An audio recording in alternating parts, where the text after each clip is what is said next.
Tania Head was in the South Tower of the World Trade Center when a plane smashed into the building. She managed to get out. Her fiancé in the North Tower did not. She became one of the most infamous 9/11 survivors, while leading 9/11 tribute tours at Ground Zero, to being president of a survivors group, and just getting immense amount of support. Something was off. It was all a lie. Surprise, surprise, it was all a lie.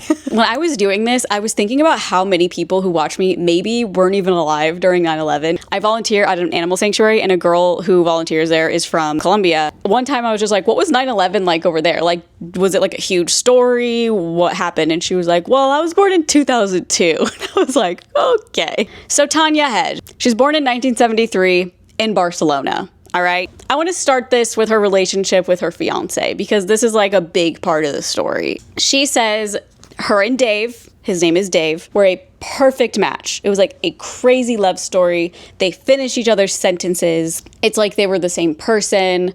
A month before 9/11, she comes home and there are rose petals to the kitchen. Honestly, I'd be stoked. I'd be like, what are you making, steak? But she walked in and Dave was standing there with a coconut bra and a tree skirt, and he had made some Hawaiian food, and he had Hawaii tickets on the table. So they're going to Hawaii. So they go to Hawaii.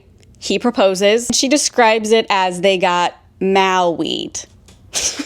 Get it? Because like they were in Maui. We got Maui'd, but really they just got engaged. I don't really know. I will say she does mix fiance and husband throughout her time in this story. So I'm actually going to say something that's really crazy, and I maybe should wait to say it later, but I'm just going to say it now. She claims that they got married after he had died in 9/11. Like some judge married them after he died.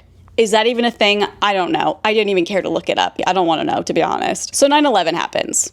A man named Jerry creates a World Trade Center survivors network. He creates this because he wants people to talk to that have gone through the same thing. He says you can only talk to friends and family so much. It's a lot of repetitive storytelling or just like rehashing things, and you want to talk so much more than they want to listen, which is like normal. It's not like they're being mean, it's just how it is. And he felt like he was wearing people out by talking about his story and trying to let go. So he created this World Trade Center Survivors Network. 2 years after 9/11, many survivors felt pretty isolated and still traumatized by it all. The survivors were left out of a lot. Like they just felt like they didn't have a place. Like a lot of the focus was on the people who died in 9/11, the attack, and not really, that's kind of all they got. They weren't even allowed to go to the site where like tourists could tour Ground Zero. Like it was really weird. So 2 years later, after 9/11, a small group meets at a Manhattan church, and they just like go there to share feelings. The relationships were very like,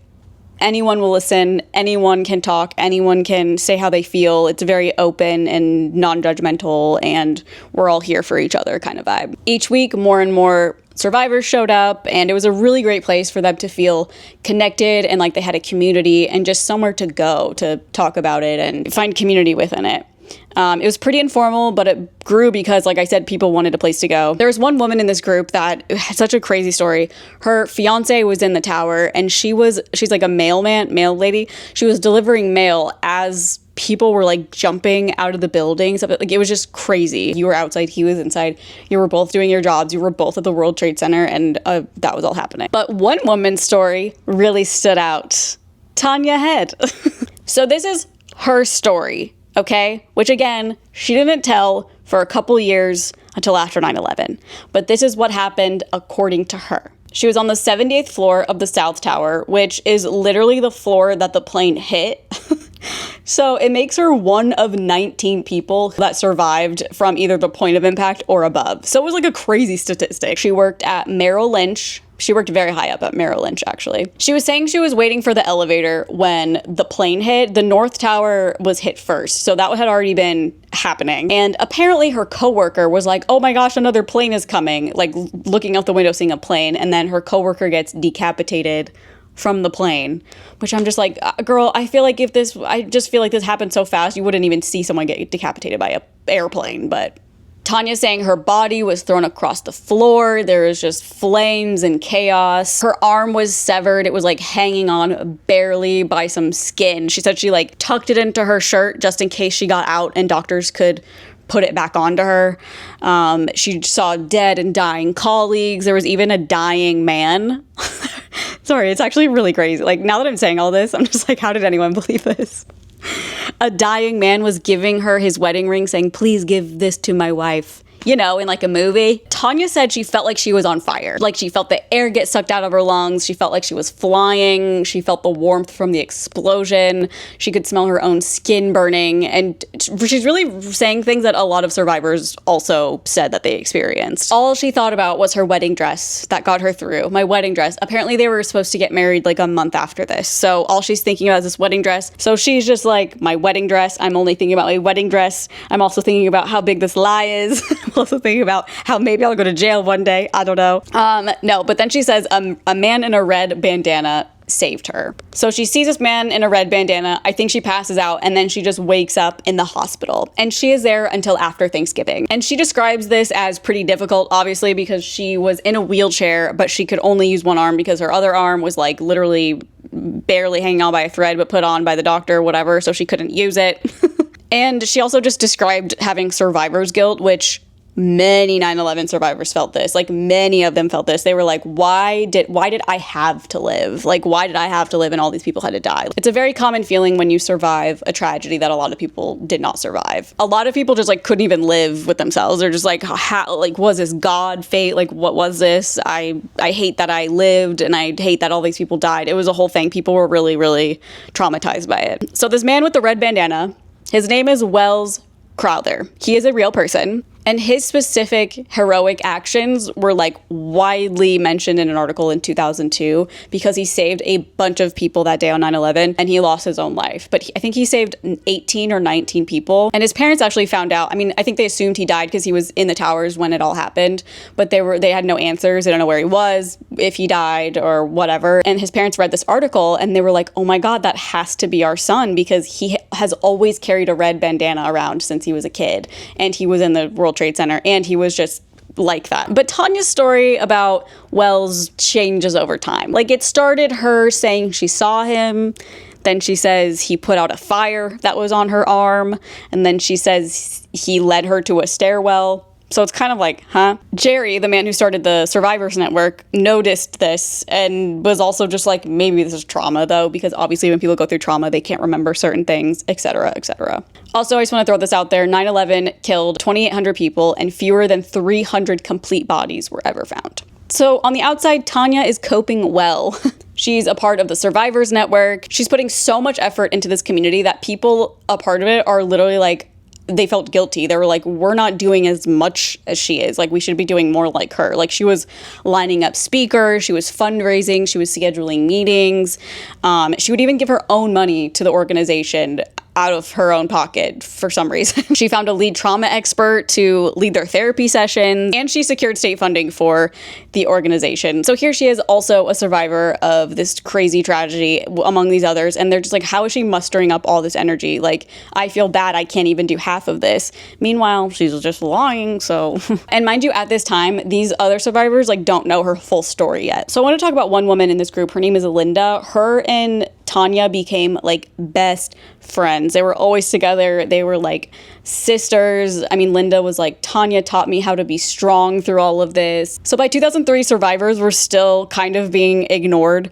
Like they still couldn't go to the site with the tourists. There was no place for survivors to go to have closure for their loved ones, their coworkers, their work site, like their past, or just to like, you know, let go of anything. There was nowhere for them to do that. And lo and behold, good old Tania emails the group and says she negotiated for them to go. Some of the group wanted to go, some didn't. I think it's pretty obvious like why you wouldn't want to. But they described it as being very emotional. Some people thought it was healing. Other people found it disturbing. But it was like a good thing overall because they could finally go to this place where they have been not let in, and also a place where they just acquired all of this trauma and fear. And for a lot of them, this was like the first step in closure. So it was a really good thing that she did this, and it gave her a lot of credibility within the community. I mean, they were like, thank God Tania did this. We love Tania. Tania for president. So after the tour, a group of reporters come up and want to like talk to them and talk to her, and she fully has a panic attack and is like crying and shaking, and she's saying like the survivor's guilt thing of like, why did I make it and not them, and I shouldn't have done this, I wish I would have died too. She was saying a lot of these like survivor's guilt sentences and like I said is normal for a trauma survivor. Like, they don't feel lucky. It's hard to live now because they went through something and they don't understand why they're alive and other people aren't. So also people went through economic problems after. They went through health problems. They lived in parallel realities. That was another thing 9/11 survivors went through, because they were such a specific group of people that experienced this insane thing on this insane day. Meanwhile, everyone else in America and the world was literally living normal lives. And I'm obviously watching it on TV, but it's just like, I can't imagine. So Tania kind of became the head person of this survivors network within like 6 months, because she's doing things, you know, she's getting state funding. She's negotiating with the 9/11 presidents. And by spring of 2004, the group started a writer's workshop. And this is when Tania really goes in with her story and her grief and sends it to everyone. I mean, she says like, it hurts the same now as it did then. I talk to Dave sometimes, but he doesn't talk back. My other half is missing by human missiles. Like, her story is so strategic. It's like it has parts of stories from everyone's survivor's story. She helped people along the way. She was a victim. She experienced loss. She escaped. She had a permanent injury on her arm. And mind you, she actually did have a permanent injury on her arm. So people in the survivors group were like, oh, like, that's where that scar is from. Holy crap. She sends this to all the members, along with the whole story of what happened and Dave and everything. And there's really no question that her story is kind of the worst. They obviously were not thinking hers was like above anyone else's, but they were just like, oh my God, like, her story literally has everything. And she just became very popular within this community because they just could not believe, well, they shouldn't have believed, but they could not believe everything she went through that day and after. So this is kind of when she starts interchanging fiance with husband a lot. People are like, I don't really get it. But Jerry starts getting a little suspicious, and he asks for his last name, and she just gives it to him. And he looked him up, and he was a real person that died in 9/11. He felt bad for even being suspicious. He was just like, okay, this is real. Why did I even look this up? You know? So the 4th anniversary of 9/11, the organizers of the 9/11 tribute finally wanted to feature survivors. And who was the face of it? Of course, Tania Head. So she was there to give a tour to many of politicians, the mayor, Rudy Giuliani. If you didn't know he was the mayor, he was in Trump's cabinet his last term. And I think I remember people really liked Rudy Giuliani actually during 9/11, because he handled it very well and he treated the victims really well. Honestly, I didn't do any research on that because who fucking knows? I also could have just been hearing that on like Fox News when I was like a kid, like, I don't know. So yeah, she does this tour with all these politicians, Rudy Giuliani, and then she emails the group and was literally like, did you guys notice how many cameras were pointed at me?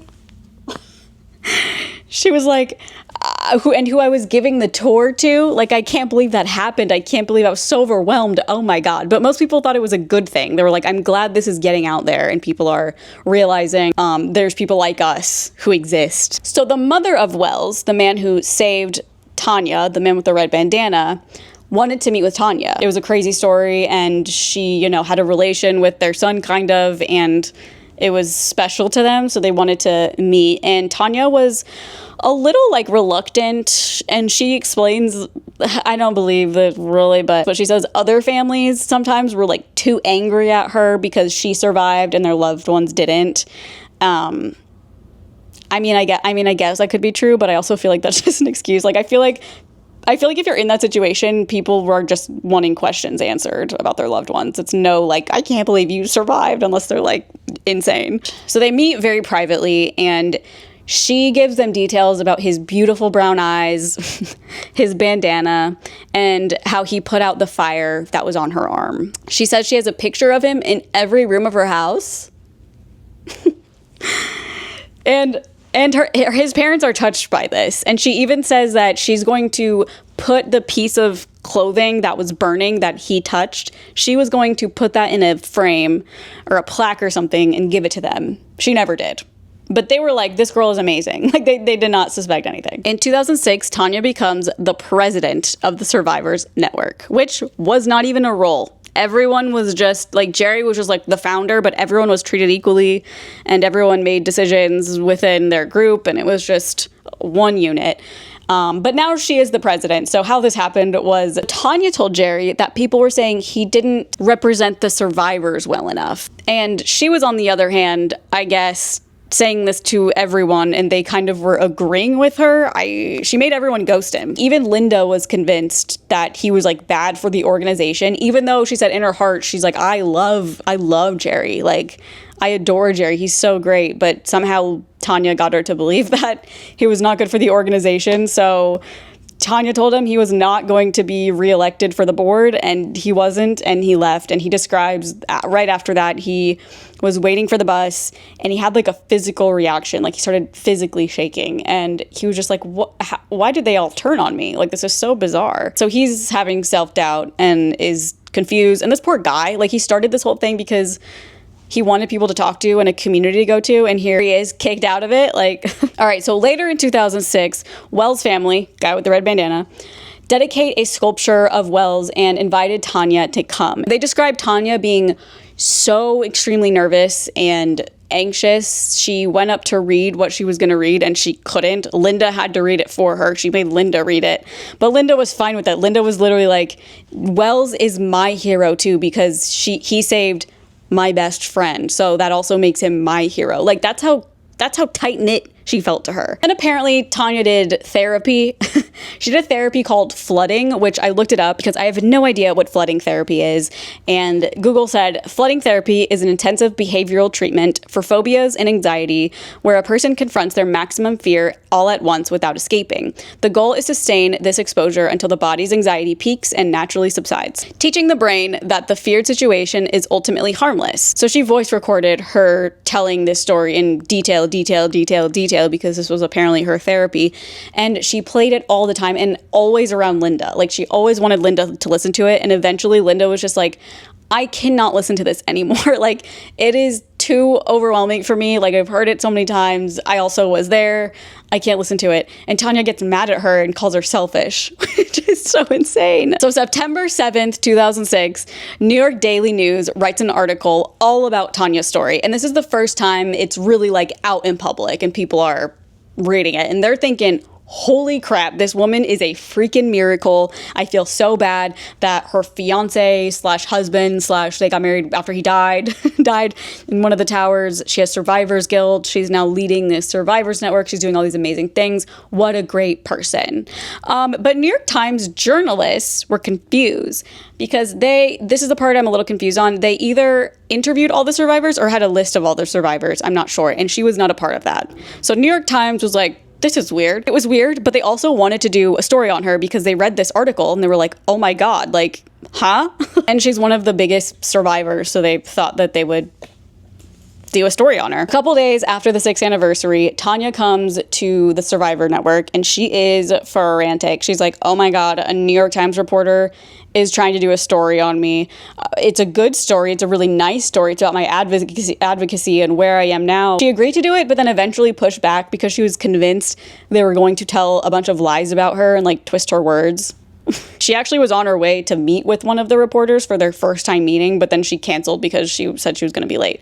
The reporter called her and she got mad and hung up on them. So then the New York Times reaches out to Gary and asks a lot of details about Tania and Dave and her job and all of this. And Gary's like, oh, something's happening. Like, something not good is going on. And they ask a lot of members about her story and tried to figure out what's going on. This little snippet is from an article on NPR about this story. It says, they did their normal background checking, just normal background checking, and things started to not check out. Fisher says, Head claimed to have gone to Harvard and Stanford and to have been working at the World Trade Center for Merrill Lynch. None of those institutions had any record of her. The reporter calls Wells' mom, guy with the red bandana, and he's like, we just can't put some things together. Is there anything you can tell us? And she's literally like, stop harassing her. Like, this woman went through so much. Stop. So everyone around her is just kind of like, girly, they just want to do a story on you. Like, it's probably not going to be a big deal. Like, you went through a lot. Maybe this will be a good thing. And obviously she's freaking out about it. Not too long after that, Tania says that 11 coworkers at Merrill Lynch had died in 9/11, and their family wanted to meet with her and ask questions about how everyone died. Tania ended up calling Linda that morning, hysterically crying, And she's like, they're being so mean to me. I can't believe this. And so Linda drops everything, leaves her house, goes to wherever this meeting is being held. And Tania was laying on her side outside of the hotel, I guess it was. And she was just repeating, like, I tried to get them out. I tried to save them. I tried to get them out. And Linda is like, I'm gonna go. She went in to ask if there was like a quiet place for them to just like sit. And when she went in, she realized nobody there knew what the hell she was talking about. There was nobody there for Merrill Lynch. There wasn't even like a meeting happening. It was just nothing. So she didn't really say anything more about that. I'm very curious what that conversation was like on the way home. But maybe there wasn't. Maybe it was just, maybe she has trauma. Maybe that's why she's freaking out and making things up and lying to all of us. Now Tania is begging one of the other survivors, her name is Elia, to call the reporter and to just tell them to respect her privacy. She doesn't want a story on her anymore. So she does. She calls the reporter, tells her all of this, hangs up, and then Tania yells at her and is saying, I think you just made that all worse. So this is the kind of person Tania is, okay? She's the worst toxic friend you've ever had. And I'm sure we've all got one of them in our lives at some point. The night before the 9/11 anniversary, Tania always throws a barbecue the night before at her house. But this year she was like running around crying. She kept saying, the Times keep calling, the Times keep calling. They're fact checking my story, like my story. And a lot of people there are just like, oh my God, this is horrible. Like, why are they doing this to her? But there are a couple people that are like, I think they might be onto her. Because there were a couple people in this survivors network that were thinking she was lying, but did not want to say, because like who wants to accuse somebody of that? You know what I mean? She so far has been an amazing liar. Dave has been real. The guy who saved her has been real. Merrill Lynch was on the 78th floor. However, she didn't work there, but she did get all those details right. At this point, Linda is begging Tania for evidence she could provide to the reporter, just so the reporter would stop. And Linda says, give me the name of the firefighter who brought you out. He told me millions of times what his name is. He was like the only person that survived in her story. Everyone else died. And Tania just wouldn't tell her. Another survivor in this group, Janice, suggested Tania get an attorney. So they go to a lawyer's office, and on the way, Tania is explaining she's not a U.S. citizen. That's why she doesn't want to talk to reporters. And Janice is just like, I don't think that's, like, I feel like that's fine. That's so minuscule compared to, like, what your story is. And so they get there, and the lawyer wanted her friend Janice to wait outside. So she's waiting out there for like 2 hours. And this is kind of where everything just falls apart. It is the first moment things start, well, not the first, but for the survivors, it's really the first time that they're like, hold on. So the lawyer calls her back in, and the lawyer's saying things to Tania like, it's okay that you only knew Dave a few months, which obviously Janice is shocked because it's very different than the story she had been telling them. He said, it's okay you were only in the building that one day. So Janice is now like calling Linda and is saying Tania isn't who she says she is. I don't even think this is her real name. It isn't. There was no husband, Dave. She had no relationship with Dave. I don't even think she was in the towers that day. I mean, it was crazy. So the New York Times comes out with the story, and in the story describes her deception of being a 9/11 survivor. Included says Merrill Lynch had no record of her employment. Dave's family had no idea about her. However, he was a real person, like I said, so she did good there. She did do good there. I will give her credit. And the funniest part is she was actually in Barcelona 10 days later after 9/11 when she claimed she was in the hospital in that damn wheelchair with one of her arms not working right. So what is it, girl? Here's another snippet from the NPR article. This is from another survivor from the network. It says, I went to her apartment the day that the Times article came out. I wanted to give her another chance to tell her side of the story. Even though we knew she wasn't the person she said she was, that didn't change our attachment to her. It took a while for that to happen. She obviously told me that she would tell me her story one day, but not on that day.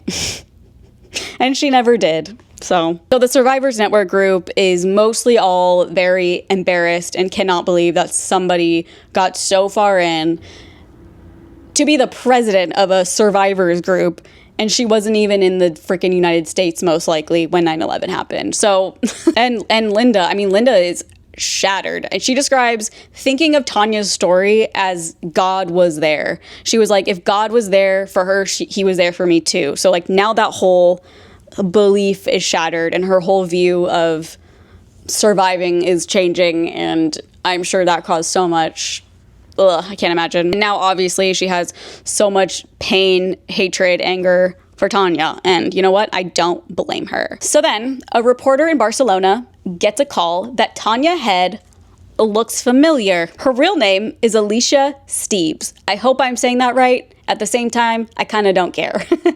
Her father was a naval engineer who was in a big financial scandal, and her brother also was in this big financial scandal. This was like 10 years earlier, and it hurt Tania a lot. I guess TV, news, all the media was like always attacking them and saying horrible things. So like, her becoming this other person and being the loved one, like, I understand the psychology of wanting that after this, but everything else I don't understand. Apparently it was like a 24 million euro fraud. So she cut contact with her dad and her brother. I think she was too embarrassed, moved on.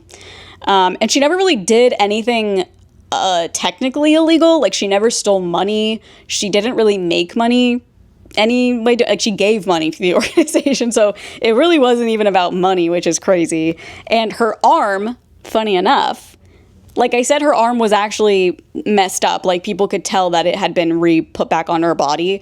That was from a car accident. That was from a car accident in Barcelona. She flew out of the car. The doctor reattached it. However, she's told this story a couple different ways. She's fallen off a horse and her arm broke and she had to get it reattached. Like, it's just a whole thing. She's just a big old liar. And this person tells a reporter that 1 week after 9/11, Tania was in ESADE campus. It's a college campus in Barcelona. And she was totally fine. Again, 10 days after 9/11. So if this story did happen, there's no way she was in Barcelona 10 days later, totally fine, just sitting there. Like, she said nothing to classmates. She graduated in 2002. So she wasn't even in the United States until 2003. She wasn't even in the United States for 9/11. So 9/11 for her was probably literally a very normal day in Barcelona, okay? This part's kind of fun and juicy, but I looked on Reddit. I was like, where is she now? And Reddit had the details. So somebody said, last I heard, she tucked her tail between her legs and went back to Barcelona, but I did see somewhere that she was spotted in New York City on November of 2011. And somebody replied and said, first she started a rumor that she killed herself. So apparently she had written a letter to someone in the survivors group that Tania had committed suicide, but that was obviously fake. It says, then when that lie was exposed, she was seen in New York City. I can't remember the details. I think she sent a letter to one of the people who did survive, but didn't know for sure. What a serious nut job. And then somebody posted an article and it says she was recently seen in Spain. She opened a business in 2020. Here is the article. And I will read a little excerpt of this article because it's very interesting. A woman's face twists at the mere mention of her name by a stranger. Suddenly she frowns and her jaw tightens. Hi, Alicia, the reporter says. I'd like to talk to you about what happened. Alicia, 48, Tania, with a bag across her chest and another held with her right forearm, quickens her pace when she notices a photographer also there. How did they find me? She seems to be lamenting. Do you regret what you did? The journalist asked. Do you want to apologize? But nothing. Silence. The only response is a sharp slam of a car door she gets into, and her subsequent escape up the street with the woman who brought her into the world. Avanguardia posted on July 11th, 2012 that she had been fired from the company Interpartner, based in Barcelona. She had been working there for a year. Thanks to her perfect English, she provided services to English-speaking policyholders. In other words, she had already returned by 2011. Her bosses learned of her dark past after watching the documentary The Woman Who Wasn't There, which was shown in the US 5 months before firing her. Could you imagine being her and being like, oh my God, I finally am out of this. And then a documentary comes out and it's just like you're living it all over again. But you know what? That's what she gets. Then I was a little curious and I was like, why do people do this? Like, obviously I know people want attention sometimes. People don't have a parent. They don't have love in their life. They need some sort of form of attention. So why do they turn to pretending that they survived a massive tragedy and fooling all these people? There's a couple reasons people do this. The first one is, oh God, I'm going to say this wrong, facetious? Facetious? I can never say this word. Facetious behavior. Factitious disorder. Factitious? I don't know. There's one disorder where individuals make compulsively fake trauma to assume the sick or survivor role, driven by a deep-seated need for care, compassion, and being the center of attention. That's exactly what I think she was doing. Another one is financial fraud, which I don't think she was doing. She wasn't really doing that. Social connection and belonging. Faking trauma can help individuals quickly integrate into a tight-knit community, gaining immediate trust, friends, and a sense of purpose. That one, for sure, Tania. Seeking notoriety is another one. In rare cases, individuals fabricate involvement in high-profile disasters to feel important, powerful, or infamous. Unresolved trauma or delusion. Sometimes the fabrication stems from severe mental health issues where the person's grasp on reality is impaired and they begin to believe their own fabricated stories. Experts note that this behavior often stems from an underlying need for emotional fulfillment or material gain, overriding the ethical and legal consequences of deceit. There's obviously no justification in what she did, but it is kind of easy to see how she got there, I guess. Like, her brother and her dad getting all this negative media attention, her getting negative media attention because she's a part of the family. Also, just knowing that she lied when she was younger. Like, she said she was thrown out of a car, then she said she fell off a horse. Seems like a repeatable pattern. So I kind of think she was seeking notoriety and also just wanting like a social connection. But I don't know, I'm no psychologist, but I did listen to a little podcast called Psychology in Seattle, and they talked about her case, and they didn't talk about it for very long, but I thought it was interesting. So they kind of try to figure out like what was going on in her head, and this is obviously so made up, but this is like what could have been happening. They thought she was in Spain, maybe lonely, didn't have friends, she was in business school. 9/11 happens. She goes online and makes this whole story up and gets instant attention. They also bring up how many people did this. Like, thousands of people did this online, just nobody cared. Like, nobody followed through with it, you know what I mean? Like, Tania was the one that showed up and was actually at these events and really getting in with her lie. Yeah, she just became the biggest out of all of them. And then the group gave her purpose. And then it was kind of a slippery slope. Like, one of the psychologists said maybe she wrote her experiences and just didn't think anything would come from it, especially being the face of 9/11 survivors, at least. I don't really know. And he said she probably just wanted people to think she was smart and heroic.